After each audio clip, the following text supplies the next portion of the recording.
Hello everyone, welcome to Dascom Laboratory module tutorial. In this video, we're going to teach you about module 4 and it's called looping. Uh, and first, I'm going to introduce myself. My name is Samuel Senin with Code Assistant SAM. And now I'm going to teach you, so please pay attention and enjoy the module. Okay, what is looping? Looping in programming are used to repeat a certain block of code until it meets the desired condition. And there are three main structure in the loop. The first one is initialization. Initialization is a condition at the start of the loop. We assign a value to the counter variable. Second, conditions. Conditions are comparisons that must be met for the loop to run. As long as this condition is met, the compiler will continue to loop until the condition is not met. The third one and the last one is update statement. The update statement is a part of processing the counter variable so that it can fulfill the end condition of the loop. Okay, moving on to pre-increment and post-increment. These two terms are ways to add values to a variable. Okay, we're gonna talk about the post-increment first. Post-increment returns a value to value that has not undergone an addition operation. So the value is output first and then added. And the second one is pre-increment is the opposite of post-increment. So pre-increment returns a value to value that has undergone the operation addition. So the values are added first, then output. Now let's take a look at pre-increment and post-increment program example right here. The first printf command produces value I equals to 0 because it's used post-increment, as you can see right here. Then value equals to 0 changes to I equals to 1.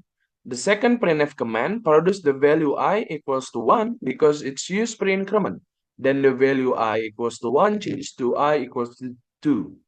On the other hand, if it is used to reduce the value of a variable, it is called a decrement, which is the opposite of increment. For example, I minus minus or minus minus I. And we're moving to while loop. In this method, the action will be carried out as long as the condition is true and will stop if the condition becomes false. In this loop, the number of repetition is not known for certain. Okay, let's take a look at the while loop program example right here. In the example above, there is the action I equals to I plus 1, which will change the output condition I less than or equals to 10 to false when I more than 10, so that the loop will stop. This means I must be less than or equals to 10 to be true, otherwise it is false. Hello everyone, my name is Deanisa Adisti with code DYS and I want to explain do while loop. In this repetition method, the action will be carried out at least once. This is because there is a condition check after the action is carried out for the first time. The action will continue as long as the condition evaluates to true and stops when the condition evaluates to false. So even if the condition is false, the program will still carry out the action once. In this repetition, the number of repetition is not known for certain. Okay, here's the example of the while loop code. If we want to use this loop, we can write down do and then open curly brackets, and we can write down the action, then close the bracket, then write while, following by condition. In this code, we use I less than 10. Okay, for not, the I++ statement is identical to I is equal to I plus 1. Next, for loop. In this loop, the number of repetition is known with certainty or counted loop. This repetition is used if we already know how many repetitions there are, what will be done. Okay, here's the code if we want to use for loops. We can write down for, following by initialization, and then condition, and update statement. In this example, the initialization is I equal to 1. Then the condition is I less than 8. Then for update statement is I plus plus or pre-increment. And then we can write down the action. Okay, for the note, if you want to count down, for example, 10 to 1, then use for the initialization is I equal to 10, and for condition I more than or equal to 1, and for update statement is I minus minus.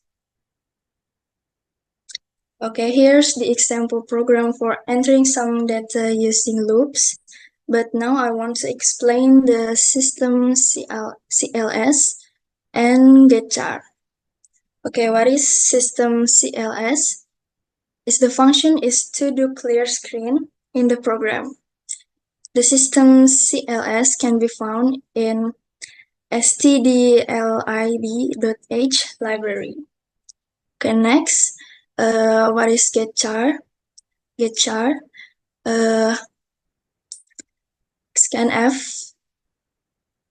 Ah, boleh di-cut gak yang di sini? Ah.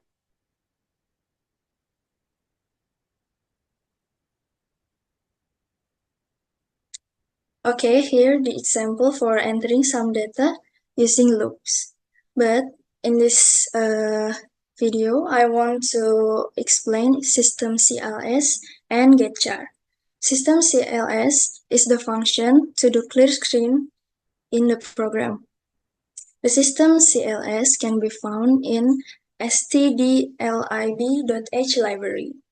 Next, scanf has the disadvantage of leaving new line in the input memory, so that if there is a gets after scanf, the gets won't work. The solution is to add getchar this after scanf, which is functions to retrieve in the input memory. Next, there is control command.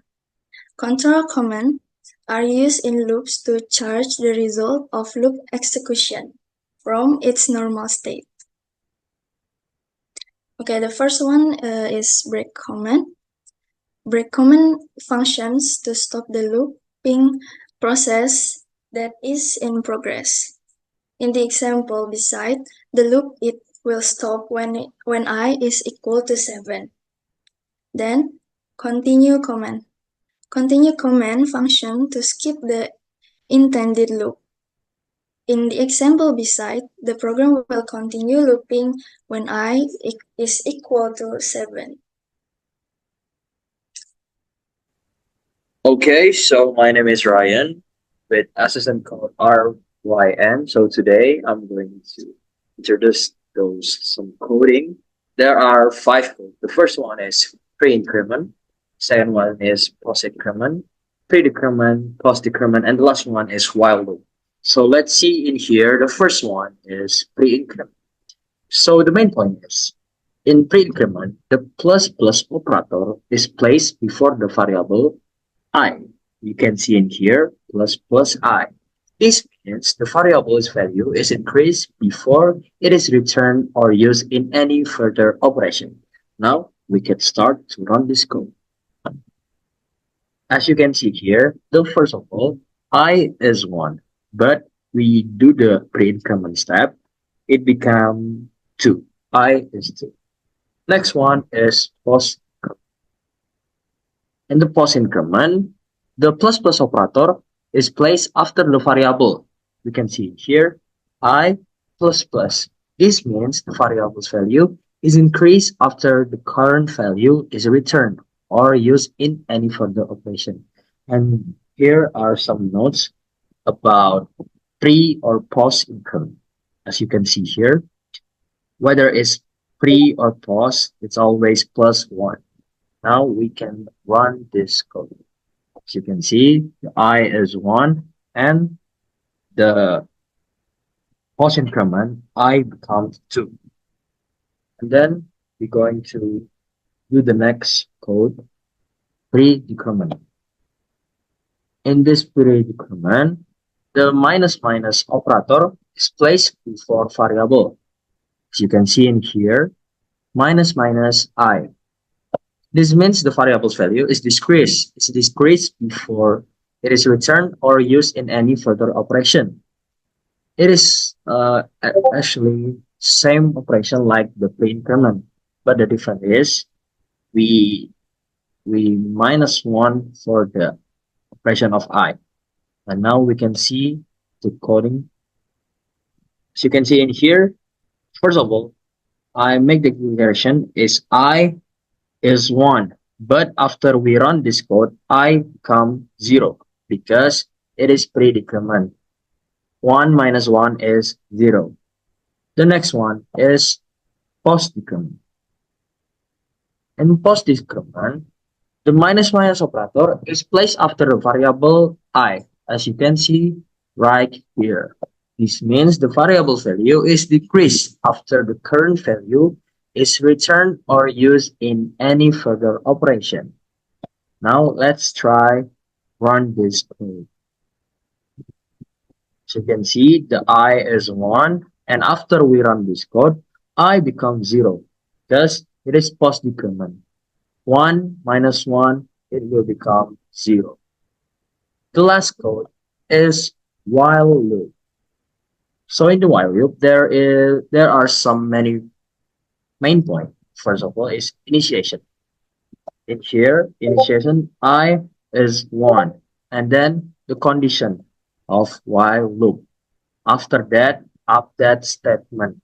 So like I said before, there are several key aspects to consider like initialization, condition, update statement. Initialization sets the starting value of the variable, and the update statement modifies the variable each time the loop iterates. I mean, in the simple way, we have this I is 1, but the condition while I is less than 10, it will increase until I is less or more than 10. As you can see here, we can do it when run this code. Now, as you can see, the first of all, I is 1, but because I is less than 10, that is the condition. So the update statement, I plus plus, the I will be increase plus 1. I become 2, 2 become 3, 3 become 4, and so on until I is less than 10, so that I cannot be higher than 10. After that, the condition will be stopped or the looping will be stopped. So I think that's it for the explanation of those 5 codes that I already explained. Next one will be explained by my friend Farel. Thank you. Hi everyone, my name is Pharrell with the code Ariel, and I'm going to be continuing the coding section for looping. So here we have the do while loop. So the do while loop is made using the do and then the program and then the while, which is the condition. The difference with this and the normal while looping is that it's going to run the program once before checking the conditions. In this program, the program is made to print I. Now, I is declared as 8, while the condition is less than 3. So if you were to use the normal while, it won't work. But since we're using do while looping, it's going to work because it's going to run the program first and then it's going to check. So I think it's going to be easier if I show you how it works. So here it printed 8. So what happened was the I is declared as 8, so it's going to print 8, and then the program is going to realize that, oh wow, I is not less than 3. We should stop the program. That's a simple explanation for do while. Next up is for loop. For loop is used when you know how many times you want to run the program. For example, here the syntax is the starting point, so I is equals to 0. And next up is I less than 10, which is the condition, and this is the how we stop the looping. I is going to be incremented. So simple explanation of how it's going to work. I is stated as 0, and then the program is going to print I as long as it is less than 10. And I is going to be added once every time this is run. So it's going to print 0 and then increment it. It's going to print 1 all the way until it reaches 9. If we were to run it, see, it printed 0 until 9, which is exactly less than 10, below the number 10. So that's for loop. You use it when you know how many times you want to loop a program. Next up is the continue. Continue and break is simply an add-on which you can use in a looping. In a simple way of explaining, continue means skipping. So this is the exact same for loop that we have before. The difference is there's a condition here. If I is equal to 9, it's going to skip printing 9 and it's going to straight to 10. I think it's easier if you were to see it in action. If you see here, all the way until 8, but the 9 is missing. Why is that? Because here the 9 is being skipped by the program using this continue condition. Now, similar to continue, we have break. Now, break is equals to stopping. So if continue is equals to skipping, then break means stopping. Now, if I equals 5, the program is going to stop. As you can see here, it stopped when it reaches 5. Now you can change the condition. Let's say, for example, I is equals to 2, it's going to break. If we were to run it, see, it stopped at 2. So maybe a simple way for you to understand, break means stop and continue means skipping. Now next here, we have a simple application of the for loop. Now it might seem outrageous and you don't understand what's happening, but I'm going to show you a little bit step by step. First, we're going to declare a couple of integer. I is going for this part of the program. N is going to be how many times we want to enter the data. It's going to be used for the condition. And number is going to be the place where we're going to store our number. And we need the array because if we don't have an array, we don't really need looping. So yeah. So first of all, we're going to have system CLS, which is going to clear out that weird looking if you don't understand text when you run the program. And then next is going to ask us to put a number for how many data we want to store in them. We're going to be asked to input a number. It's going to be stored in N. And then N is going to be used as a condition for the looping. I is going to start at 0 as always, and I is going to be incremented. Now what's happening here is, let's say for example, we input the number of data is equal to 2. And so we're going to input 2 data inside of number. So we input a number once. It's going to add another I equals to 1, and 1 is exactly below 2. And then we put I in again, and it's going to stop. And it's going to print out over here. If we were to run it and see it in action, so let's see, you don't see any text above this because we use the CLS. Now enter number data, let's say we're going to put in 5. Now let's put some random numbers inside. There, it's going to stop at 5 because the number we entered is 5. Now index in array starts with 0, as you might have known. That's why when we put in 5, it's going to stop at 4. But it's still going to be 5 because 0, 1, 2, 3, 4, like so. When we enter, this is the data we get.